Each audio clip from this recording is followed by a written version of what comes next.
Look, scripture, I may not know, but sex, I know. That was a little ode to my friend Carrie Bradshaw. I'm just kidding, that's not my friend. But if you ever watch Sex in the City, then you know, and if you didn't, well, get to it. My references are kind of funny because I go from Shakespeare to quantum physics to a quantum physicist to Care Bears to Sex in the City. But you know what? We love diversity, so enjoy it. But um, the reason why I say that is because I don't know scripture like that. I really don't. I'm learning. It's interesting to me. It's definitely something new, but something I always, well, maybe always isn't the right word, but something that I knew for quite a while. I mean, it definitely piqued my interest. I mean, very early on, I have stories. Boy, do I have stories, but let's just say high school was when I was, it's a more appropriate age, right? So sex, I know. I had friends in high school coming to me for sex advice. I've had family members, like full on adults, come to me. It's a whole thing. But with that being said, the reason why I say that is because I do have a point here, so stick with me.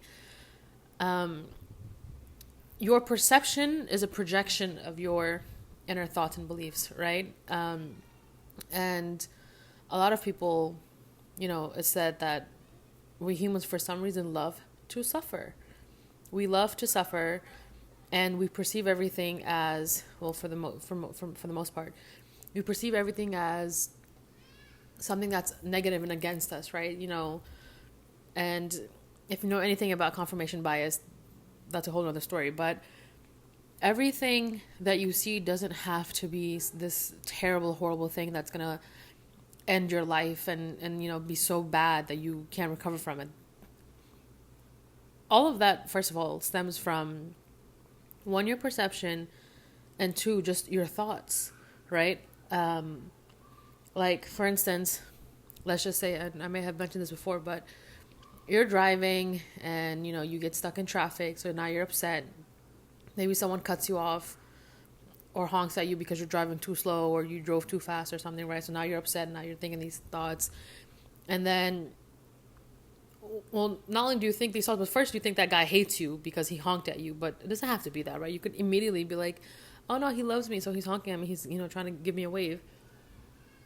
But, then you might go to your office and you get an email from your colleague or your boss and it says like, hey, we need to have a meeting at 2.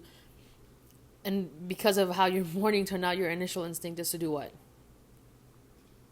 Oh my God, I'm probably in trouble. I'm going to get reprimanded, blah, blah, blah. And that's not the case. You're just thinking these things and it's being, displayed to you. But you have to know that it's not so bad. And so with that being said, a lot of the things that we are perceiving aren't even our own perceptions. It's just something that we've been told by our family, our parents, our friends, loved ones, whatever. Like you don't even have your own idea around it. Let's say you don't like a certain brand of foods, right? And it's because maybe there are ads, there are competitors that say, oh, I'm trying to think of a brand. I don't know. Johnson & Johnson, no, but that's like a cleaning product, or like babies. Good and Gather, right? That's the Target. I hope they don't come for me. That's the Target brand. And, they might have advertisements like, oh, compared to the next leading brand, or and there's another brand that's more marketed and more well known. So if you have a group of friends and they all like the more popular brand, but you like, or you're thinking about, it might even make fucking sense. But anyway, the point is, your ideas aren't even your ideas. It's just what someone else told you to believe, right? So like organic, you're like, oh, well, I like organic foods. You like organic foods probably because everyone said organic is better for you and you think it's organic, but really it's not, right? These are just beliefs. And so same thing goes with pain and suffering. Everything doesn't have to mean absolute shit and that like you have to suffer and be in pain and be miserable, right? And the reason why I say sex, because if you look at BDSM, um, the whole foundation of it is, well, I shouldn't say the whole, but a lot of it is that the pleasure comes from the pain, you know? And people enjoy it. People like masochism itself. Look at it. It's a big thing. And what is it? It's someone who likes to be, who likes to have pain inflicted on them, right? So you look at someone, they enjoy getting spanked, and that genuinely gives them pleasure, and they're aroused, and it makes their intimate experience even more exciting, and it's woohoo, firecrackers. But you have someone that's maybe more, quote unquote vanilla, and they don't like that because they think that a slap or a spank on the booty is gonna hurt, and so they're like, no, like I don't want that. But it's like, you say, you think that, you believe that, and so it's gonna hurt you, but it doesn't have to. It could be a very pleasurable experience for you, Same thing with like tattoos. You have some people who, like, I have a sister who, she got an ankle tattoo years and years ago. She is such a wussy when it comes to pain. She will scream, like she cannot handle needles at all, and she just loses her mind. But I remember I got my first tattoo, and it was behind my ear, and I was like, "Ooh, this kind of feels nice." And then I went and got more tattoos and more tattoos. Same thing with my younger sister. She's all tatted up because she can sit there and tolerate it. I don't know if she necessarily enjoys it, but I like that. I've always like, oh, the needles kind of feel interesting. So it's so interesting because, again, like my sister, when she first got her tattoo, she was like, oh my God, it was so bad. It was horrible and this and that. And I was like, damn, like, is it really that bad? But I went and did it for myself, and I was like, nope, actually, it's not that bad at all. Same thing with, I mean, it goes across the board for everything, right? It's how you're perceiving it, and we're taught to suffer and to not be happy, and that if we, are too happy, then something is bound to happen that's going to make us, suffer, or that's going to, that second shoe that they say that's going to drop. But that doesn't have to be the case. We were not put on this world or born to suffer. We were made to exist and have this experience. So you have to fight past that.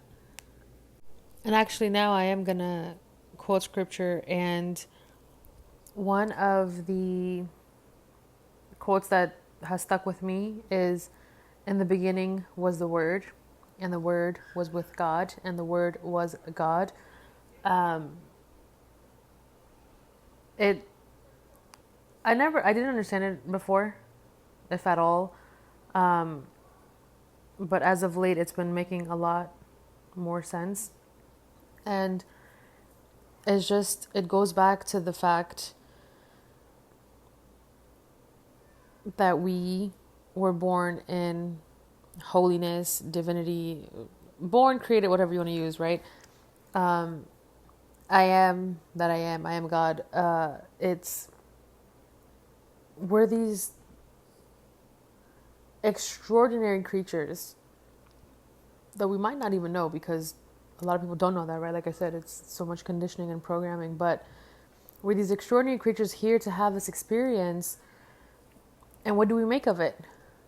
Worry, doubt, fear, lack, and all these horrible feelings that we're not supposed to feel. It's not part of our innate being, like when you think about when you're a kid, you don't know worry until you start getting it from your parents and your upbringing, right? You like, what is that nurture versus nature thing, where if a kid, touches a hot stove, if you don't react, the kid doesn't cry. It just thinks, oh, okay, right? Because their brain doesn't perceive that it's a bad or a painful thing. But the minute you go, oh my God, no, what did you do? And you start freaking out, then they start freaking out because they're perceiving your freak out. And so then they make it theirs, and they start worrying. But if we're here, well, if you can understand and believe that you're here to have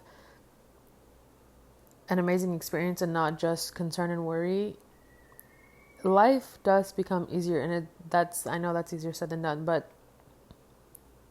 what really helps is being in the present moment, or just taking a step back from things and looking at it and thinking, okay, like, how is this affecting me? Is it really even affecting you?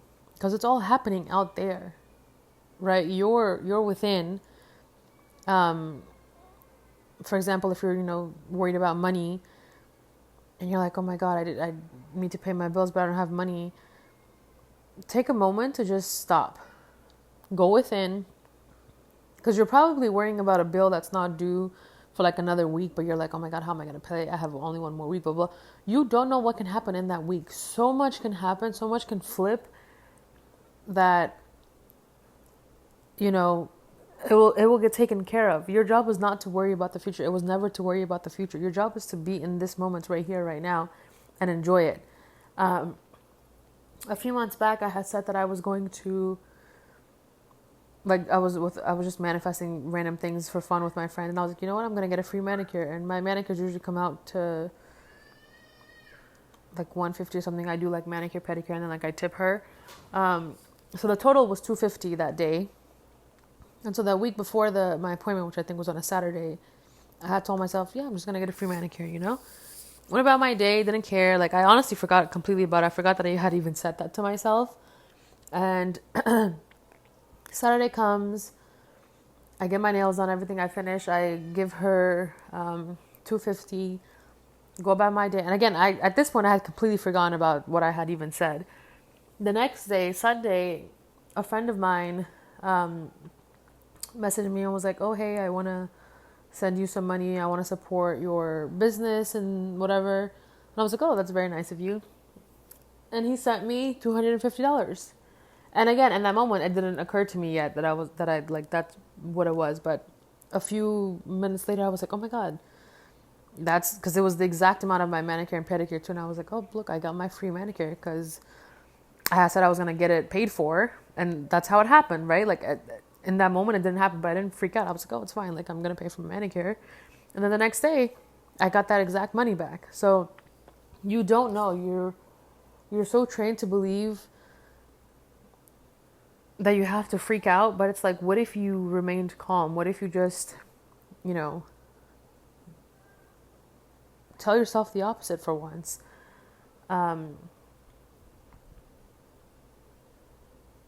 There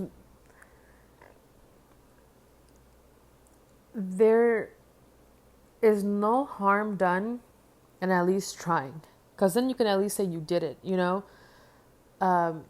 and I try to get my friends and people that I know into this, and sometimes they look at me like I'm crazy, and I'm like, it's fine. Maybe that's my assumption also, right? That I think they look at me like I'm crazy,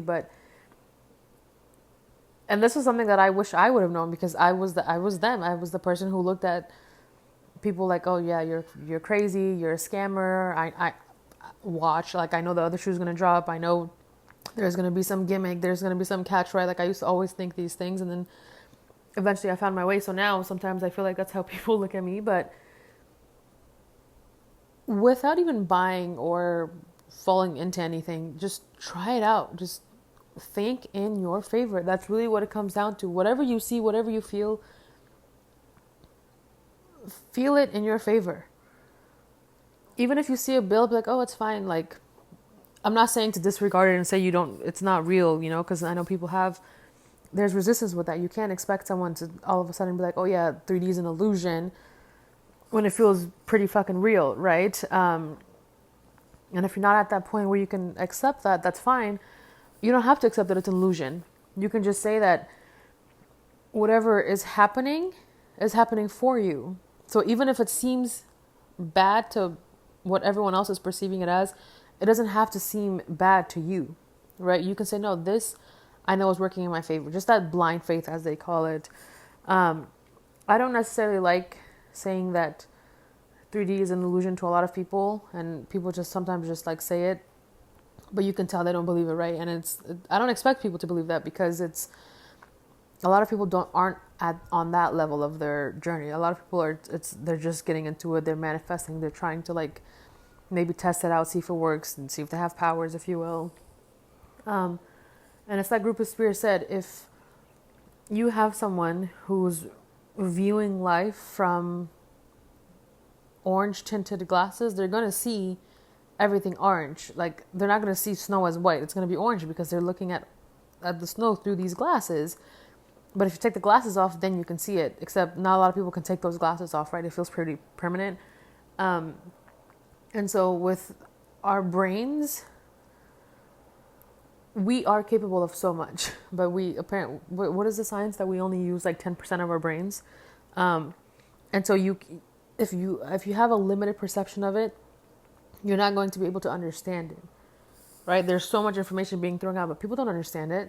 They're like, what the fuck? It doesn't make any sense. Or it's just a theory, or it's just science fiction, or it's just a movie, you know? So you don't have to accept that part. If it's going to cause you too much resistance and too much, you know, that it just doesn't feel right, like you feel like you're kidding yourself, you don't have to say that. Say what feels right to you. Say what feels good to you or makes sense to you. In my early days, years ago, I didn't even use terms like 3D, 4D, SP3. Like, what the hell was all of that? I don't even like these words, but I just would always tell myself whatever was happening in my favor. And I knew that on the other side of whatever situation was occurring, it was like the pot of gold. And I just told myself that. And I just kept telling myself that. And it kept working out perfectly every single time. And that's all that it is. The more you fear, the more you're going to get fear. And that goes back to the confirmation bias. Your brain is wired in a way where if you believe something, it's going to seek out that evidence for you to prove you're right. This is the battle between your ego and your mind. But so like if you say, oh my God, like money is so hard to get, I'm always broke, it's going to start showing you reasons to feel broke and like you don't have money. You're going to start getting a shit ton of bills all at once. You're going to start noticing prices are being jacked up on everything. You know, people complaining about eggs. I don't know. You know, there's the whole thing about taxes and, oh, the rate of this is going up and economy is this, and you know what I mean? But if you tell yourself, this stuff doesn't concern me, I have more than enough, I'm always getting paid, everything every dime I spend gets returned to me tenfold, then it's going to start proving that to you. And it might start small. You might literally find a penny and then you find a dime. It's being tenfold, returned to you tenfold, right? But the more you keep saying that, the more it's going to try to prove it to you. And that just goes with the filtration system of your mind, right? What is it called? Your RAS, your something Arctic, I forgot, but it's called your RAS.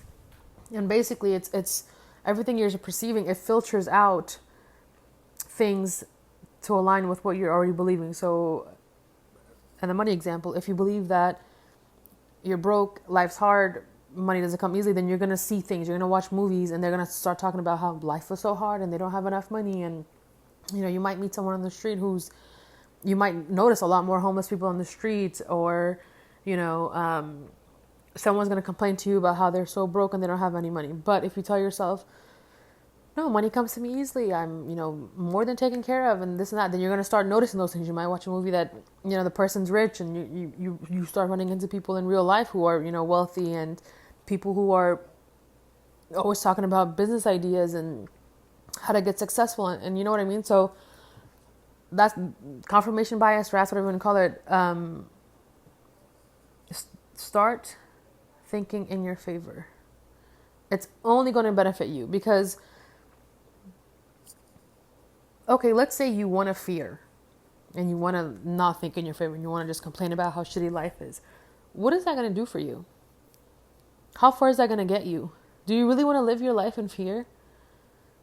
I mean, YOLO, you only have one life, so why would you waste it living in fear and anxiety? Wouldn't you much rather feel better about yourself, about this existence of yours? I mean, not for nothing, but just for the experience of itself, wouldn't you rather have an experience where things feel good, as opposed to things feeling shitty all the time and you're depressed and crying and sad? As someone who was depressed and crying and sad and suicidal for a long time, I did not like feeling like that. I got nothing out of it except more pain, more misery. But when I started, even in the beginning, I remember thinking to myself, even if this doesn't work, at least I feel better. At least I feel good. At least I have a different outlook. I'm nicer to my family. I'm, more joyful when I'm with my friends. I'm getting out. I'm experiencing. I used to be so depressed or whatever that I didn't even want to go out. Social anxiety, whatever you want to call it. I didn't want to go out. I didn't want to be seen. I didn't want to go outside because I was just too worried and for nothing. Who gives a shit? No one's giving. No one cares about you the way you think people do. That's the thing. It's all coming from you. So relax. And if not for nothing, like I said, at least you'll feel better about yourself. Because it's not as bad as you think it is. We suffer more in imagination than we do in reality. I don't know if that was Aristotle or Plato or whoever. But it's true.